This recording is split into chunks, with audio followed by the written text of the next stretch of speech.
টান দিতেছে তেলে, সেই মজা হবে। দেখছো এত টেস্ট কে?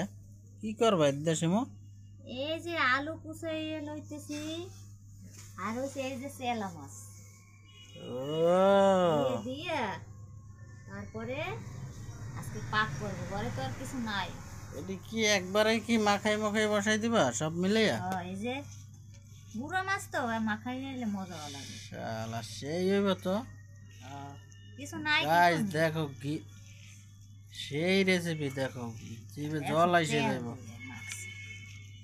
আলু মাইখে এরপর মাছ মাইখে একসাথে। এলো চেলা মাছ, তেল আটটু দাও, তেল আটটু দাও। চেলা মাছ এই আর লাগবে না, বেশি হয়ে যাবে। তেল আটটু দাও। আর লাগবে না, রান্না করবো আমি, তুমি কি রান্না করবা?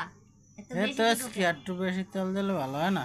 অত বেশি তেল লাগবে না, আমরা গরিব মানুষ, যেরকম আমার ইনকাম সেরকম খাইতে হইবে। ও মাছের চোখটি জলে কেমনে দেখছো? চিক চিক করে? এটা হলো গুড়া মাছ। গুড়া মাছ বলতে এটা চেলা মাছ, বরিশালে বলে। আজকে আমি ঢাকায় বলে কি কাচকি মাছ? না, এটা বলে চেলা মাছ ঢাকায়?